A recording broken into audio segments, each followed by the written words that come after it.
सी Bisht movie की शुरुआत एक डूबते हुए बच्चे से होती है जिसका जहाज एक मॉन्स्टर ने तबाह कर दिया था। जहाज के टूटे हुए हिस्से का सहारा लेकर वो खुद को बचा लेता है। इसके बाद कहानी प्रेजेंट टाइम में आ जाती है जहां एक छोटी लड़की अपने बाकी साथियों को शिकारियों की कहानी सुना रही होती है कि कैसे शिकारियों ने समुद्र के मॉन्स्टर को मारा। इस लड़की का नाम मेजी ब्रम्बल होता है। ये सभी बच्चे शिकारियों के परिवार से होते हैं। इनके माँ बाप जंग में शहीद हो गए थे, इसलिए राजा ने इन्हें पालने का फैसला किया। लेकिन मेजी एक शिकारी बनना चाहती थी, इसलिए वो वहां से भाग जाती है। अगला सीन में हम शिकारियों के सबसे ताकतवर जहाज इनविटेबल को देखते हैं, जो कि समुद्र के सबसे ताकतवर मॉन्स्टर रेड ब्लस्टर का पीछा कर रहा होता है। इस जहाज पर हम कैप्टन क्रो और उसकी टीम को देखते हैं। इस टीम में हम जैकोब को भी देखते हैं। यह वही बच्चा होता है जिसे हम मूवी की शुरुआत में डूबते हुए देखते हैं। कैप्टन ने इसे बचाकर अपना बेटा बना लिया था। कैप्टन क्रो की रेड ब्लस्टर से जाती दुश्मनी होती है क्योंकि रेड ब्लस्टर की वजह से उसकी एक आंख चली गई थी। कैप्टन रेड ब्लस्टर को पकड़ने के लिए किसी भी हद तक जाने के लिए तैयार था। वहाँ कैप्टन की वफादार दोस्त सारा आती है और कैप्टन को कहते हैं कि हम ड्रैगमोर की तरफ बढ़ रहे हैं क्योंकि आज तक कोई भी ड्रैगमोर की तरफ नहीं गया था। तभी कैप्टन को कुछ दूरी पर एक दूसरा जहाज दिखाई देता है। ये शिकारियों का एक दूसरा जहाज होता है जो कि एक मॉन्स्टर से लड़ रहा था।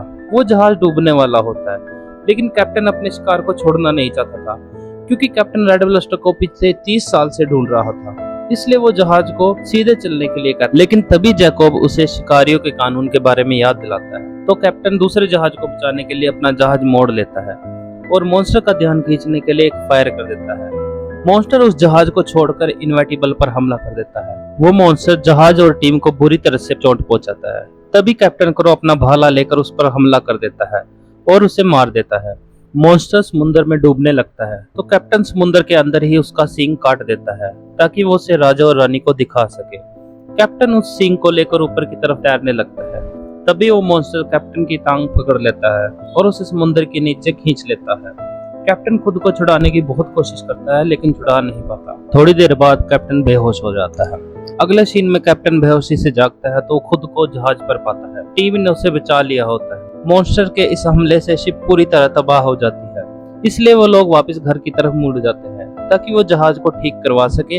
रात के टाइम कैप्टन जैकोब से बात करता है और उसे कहता है कि उसने बहुत सारी लड़ाइयां लड़ी हैं और ये जहाज भी सबसे ताकतवर है, इसलिए वो चाहता है कि तुम इस जहाज के अगले कैप्टन बनो। अगले दिन वो लोग अपने शहर में पहुंच जाते हैं। शहर के सभी लोग उनका स्वागत करते हैं।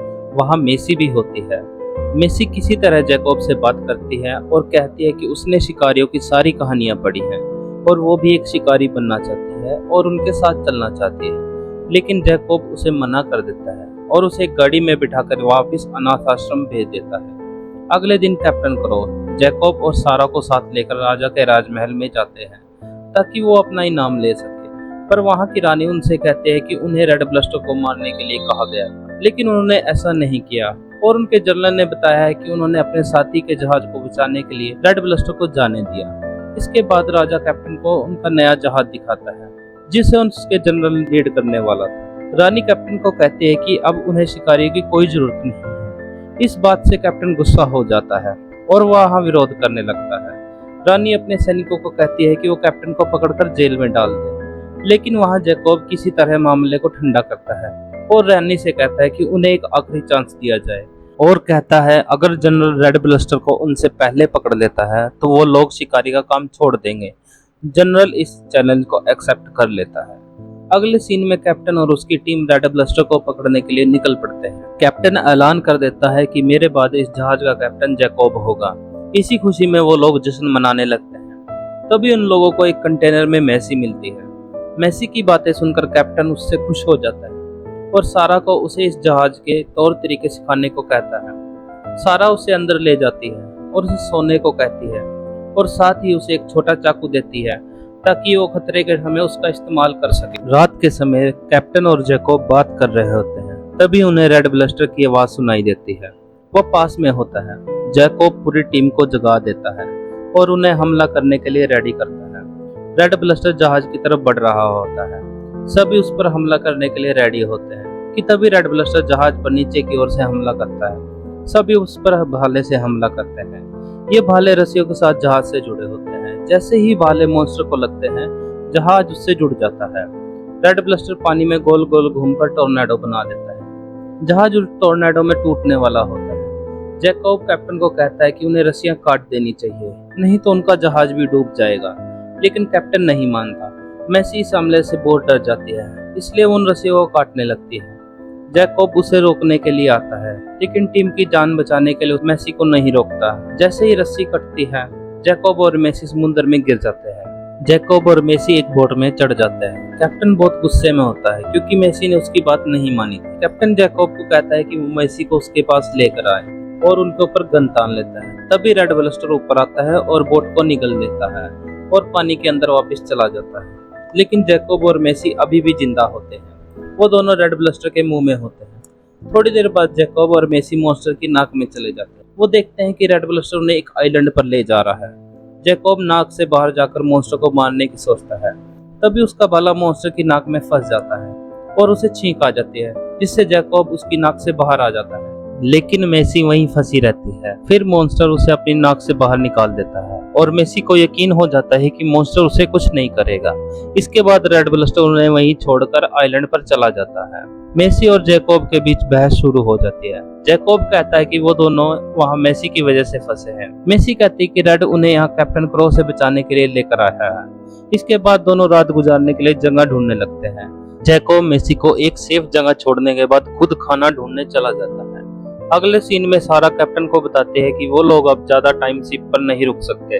उन्हें किसी आइलैंड पर रुकना होगा ताकि वो शिप की मरम्मत करवा सके। क्रो ने शिप को मुकेश आइलैंड पर ले जाने को कहता है। सभी उसे वहां जाने से मना करते हैं क्योंकि ये आइलैंड बहुत खतरनाक था, लेकिन वो किसी की नहीं सुनता क्योंकि उसे रेड ब्लस्टर से अपना बदला लेना था। अगले सीन मैसी का होता है। वो सुबह उठती है, उसे बाहर एक छोटा सा ब्लू मॉन्स्टर दिखाई देता है। ये बहुत क्यूट होता है, इसलिए मैसी उसे उठा लेती है और उससे दोस्ती कर लेती है। तभी वहां जैकब भी आ जाता है। वो उसे समझाता है कि वो एक ऐसे आइलैंड पर है जो कि मॉन्स्टर से भरा हुआ है, इसलिए उन्हें ज्यादा सावधान रहना चाहिए। मैसी को समझाते हुए जैकब गलती से मॉन्स्टर के काफी अंडों को तोड़ देता है, जिससे छोटे मॉन्स्टर बाहर आते हैं। जैकब और मैसी उनसे बचने के लिए अपनी बोट पर चले जाते हैं। तभी एक बड़ा सा क्रैब मॉन्स्टर उन पर हमला कर देता है। जैकब और मैसी को उस मॉन्स्टर से बचाने के लिए रेड ब्लस्टर वहां आ जाता है और उस क्रैब को उठाकर दूर समुद्र में फेंक देता है। इस फाइट में मैसी समुद्र में डूबने लगती है, लेकिन वो छोटा ब्लू मॉन्स्टर बचा लेता है और मैसी को जैकब के पास बोट पर छोड़ देता है। इस लड़ाई में उनकी बोट टूट चुकी थी और अब वो घर नहीं जा सकते थे, तो मैसी कहती है कि उन्हें रेड से मदद मांगनी चाहिए। मैसी को यकीन था कि रेड उन्हें वापस घर जरूर लेकर जाएगा। मैसी इशारों से रेड को समझाती है। रेड उसकी बात समझ जाती है और उन्हें अपनी पीठ पर बैठाकर ले जाने लगती है। यह सब देखकर जैकब हैरान हो जाता है। कुछ देर बाद जैकब रेड को मुड़ने के लिए कहता है, लेकिन वो उसकी कोई बात नहीं समझती। इसके बाद मैसी रेड को मुड़ने के लिए समझाती है। रेड थोड़ी दूर बाद डायरेक्शन में मुड़ जाती है। मैसी देखती है कि रेड की पीठ पर बहुत सारे भाले लगे हुए हैं। वो उन्हें निकालने लगती है। अगले सीन में क्रो उस आइलैंड पर पहुंच जाता है। ये आइलैंड बहुत ही खतरनाक होता है और वहाँ एक चुड़ैल होती है जिसका नाम ग्वेन होता है। चुड़ैल जानती थी कि कैप्टन उसके पास क्यों आया है। वो क्रो से कहते हैं कि वो उसे एक ऐसा जहर देगी जिससे मॉन्स्टर मर जाएंगे, लेकिन बदले में वो उससे सारी खुशियां छीन लेगी। कैप्टन को इस बात से कोई फर्क नहीं पड़ता था, उसे सिर्फ अपना बदला चाहिए था, इसलिए वो उससे जहर ले लेता है। ये जहर एक बड़े से सिरंज में होता है जिससे वो रेड पर हमला कर सके और उसे मार सके। सीन्स जैकब पर शिफ्ट होते हैं। जैकब खाने के लिए मछलियां पकड़ने लगता है, लेकिन उसे एक भी मछली नहीं पकड़ी जाती, इसलिए रेड उनकी मदद करती है। इसके बाद जैकब भी समझ जाता है कि रेड एक अच्छी मॉन्स्टर है और वो भी मैसी के साथ मिलकर रेड की पीठ से भाले निकालने लगता है। रात के टाइम जैकब शिकारियों के ऊपर लिखी हुई बुक पढ़ता है और उसे पता चलता है कि इसमें लिखी हुई आधी बातें झूठ है। थोड़ी देर बाद समुद्र मौसम खराब होने लगता है, तो ये लोग रेड ब्लस्टर की नाक में बैठ जाते हैं और पानी के नीचे से जाने लगते हैं। वहाँ ये लोग बहुत सारे मॉन्स्टर की हड्डियां और टूटे हुए जहाज देखते हैं। इन्हें समझ नहीं आता कि अगर मॉन्स्टर इतने अच्छे हैं तो ये लड़ाई क्यों हो रही है।